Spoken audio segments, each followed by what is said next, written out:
me fais spammer en ce moment par les pubs sur le collagène, sur les réseaux sociaux. Là, Non mais j'en peux plus, franchement, je pense que l'algorithme il est en train de se dire que je vieillis, je sais pas, c'est pas possible, je vais être vexée. Mais non, ton algorithme il a surtout capté toutes tes publications Insta que tu postes sur tes séances de sport. Et ben tu sais quoi? Le collagène, c'est bon pour les articulations. Ouais, non, mais c'est pas que les pubs, en vrai. Mes copines aussi, elles arrêtent pas d'en parler à chaque fois. Collagène ci, collagène mi, j'aurais pris. Pas plus tard qu'hier, il y avait Valérie encore à la machine à café là. Elle en mettait directement dans sa tasse, enfin je veux dire, ouais. Oui, ouais, mais ça c'est la grande tendance, hein. Tu sais, on le voit partout. Ouais, mais ok, bon, c'est pas. Enfin, je veux dire, ça a l'air hyper cher déjà ce truc, donc moi j'aimerais bien comprendre parce que déjà pour le choisir, ça a l'air d'être une galère entre les gélules, la poudre, le collagène bovin, marin, hydrolysé, je sais pas. Enfin, c'est la jungle ce truc, franchement. Ah bah, bienvenue dans mon quotidien. La vraie question, c'est est-ce qu'on nous vend du vent? Bon, le collagène, c'est quelque chose de naturel. C'est une protéine dite de structure. En gros, comme les fondations d'une maison, sans collagène, bah, la peau va se relâcher. Et d'ailleurs, c'est pas pour rien que ça s'appelle collagène, parce que cette protéine, en fait, ça vient du grec kolla, qui veut dire colle. Et ça ne s'arrête pas là. Sa particularité, c'est sa forme, de triple hélice. Tata. Fais un panneau. Oui. Donc en gros, une protéine, c'est un enchaînement d'acides aminés. Et pour former une molécule de collagène, il nous faut 3 brins d'acides aminés qui viennent s'enrouler les uns autour des autres. Et ça s'arrête pas là, parce que ces molécules, elles vont se réunir pour former une fibre. Et c'est pour ça que le collagène est si résistant. On va le retrouver surtout à 2 niveaux dans notre corps, donc dans les articulations, donc tout ce qui va être os, cartilage, tendons, muscles, et aussi dans la peau, les ongles et les cheveux. Et c'est ça la nouvelle grande tendance. La fameuse. Exactement. Mais d'ailleurs, ce collagène, c'est le même dans les articulations et dans les cheveux. Alors oui et non en fait. Il faut savoir que le corps, il va compter au moins 28 types de collagène différents. Celui qu'on entend le plus souvent d'ailleurs aujourd'hui, c'est le collagène de type 1. En fait, celui-ci, on va le retrouver dans la peau, c'est ce qui permet d'avoir une peau ferme et tonique, mais pas que, on le retrouve aussi dans nos os et les tendons. Le second, Claire, que tu as dû, je pense, entendre parler, c'est le collagène de type 2. Celui-ci, en fait, on va le retrouver davantage au niveau des cartilages. Ouais. Tout simplement parce qu'en fait, il est moins élastique que le collagène de type 1 et du coup, il permet d'offrir plus de résistance aux articulations face au choc du quotidien. Donc, en gros, si tu as la peau terne, ridée, qui se relâche un peu, les cheveux et les ongles qui sont fins, un peu cassants, ou encore que tu as un peu des douleurs articulaires qui commencent, eh ben, ça va être les signes, peut-être les premiers signes, d'un manque de collagène.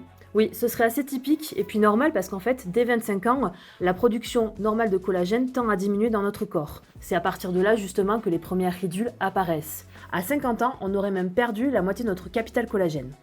Ah bah donc j'avais raison, on commence à vieillir. Un peu, oui.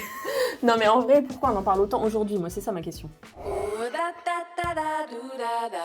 Alors en fait, tout simplement parce que nos grands-parents à l'époque consommaient beaucoup plus d'aliments riches en collagène, le fameux bouillon d'os ou encore l'os à moelle. Ils avaient donc de bons apports en collagène. Ouais, bah enfin, encore une fois, nos grands-mères avaient raison. Mais bon, c'est tellement long à faire, la flemme de faire un bouillon d'os. Il n'y a pas un truc plus rapide pour compenser?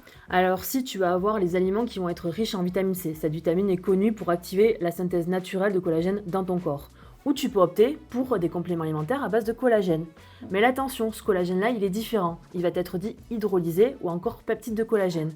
Tout simplement parce que, comme on l'a vu, le collagène, il a une forme de triple hélice. Oui, la triple hélice. Voilà, la fameuse. Et en fait, cette forme est assez grosse, trop grosse pour que notre corps l'assimile en l'état. Il a donc besoin d'être coupé en petits morceaux, d'où les fameux peptides ou collagène hydrolysé. Hydrolysé, c'est donc ça, je comprends mieux maintenant, j'aime bien apprendre de nouveaux mots.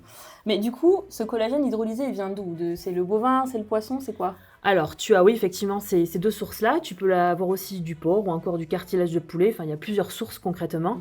Surtout, ce qu'il faut retenir pour ces 2 sources-là, donc bovin et marin, c'est leur différence. Ça va être leur biodisponibilité. En fait, la capacité du corps à assimiler puis à utiliser ce fameux collagène. Et à ce jeu-là, c'est le collagène marin qui gagne. Il est pas frais ton poisson! Quoi, il est pas frais? Et puis un autre petit tips d'ailleurs, si vous regardez la liste des ingrédients quand vous achetez une boîte de collagène, si vous voyez un petit TM ou un petit R à côté du nom de la marque, vous avez de grandes chances d'avoir entre les mains un collagène qui a été cliniquement étudié. Ouais. Donc aujourd'hui, il faut le savoir, c'est une des seules preuves qui démontre une réelle efficacité du collagène. Mais par contre, au niveau posologie, du coup, comment on s'y retrouve? Alors sur ces types de collagène dit premium, moi je vous recommande des doses entre 5 et 10 grammes par jour. Et sur des cures de 1 à 3 mois, on va dire, ça serait l'idéal. Et d'ailleurs, Claire, en gros, pour te donner une idée, 10 grammes de collagène sous forme de poudre, ça équivaut à 25 gélules. Non. Voilà. C'est énorme. Bah, On peut c'est pas ce qui manger explique ça en d'un fait coup, ouais. pourquoi ce type de collagène est sous forme de poudre en pot, en fait, pour une prise facilitée au quotidien. Ouais, je comprends mieux Valérie, c'est beaucoup plus simple du coup. Exactement. d'utiliser la poudre. Elle est tendance. Mais quid du collagène vegan et végétal au final? Parce Ah que bah, ça, j'en ai vu beaucoup aussi. Ça, des pour le coup, c'est une pure invention marketing. Et oui, le collagène vegan Eh ben voilà. ou végétal, bah ça n'existe pas. C'est bien souvent des extraits de plantes, en fait, qui viennent stimuler la synthèse naturelle de collagène dans notre peau.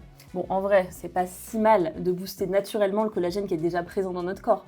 Mais en gros, si je résume, le collagène, c'est tout ce qu'il y a de plus naturel. Ton corps, il en produit certes de moins en moins, plus tu vieillis, moins il en produit, mais en apporter via l'alimentation ou les compléments, ça peut vraiment avoir de bons effets à condition de choisir la bonne forme et d'être régulière. Encore une fois, ton corps, ton choix, mais au moins, maintenant tu as les infos pour décider. C'est ça. En gros, le collagène, ça colle. Bon, et nous, si on décolle au café un peu, Ah oui. Et puis si je revois Valérie à la machine à café, tu pourras lui dire collagène hydrolysé. parce que maintenant je suis un collab. Voilà, on y va. Audace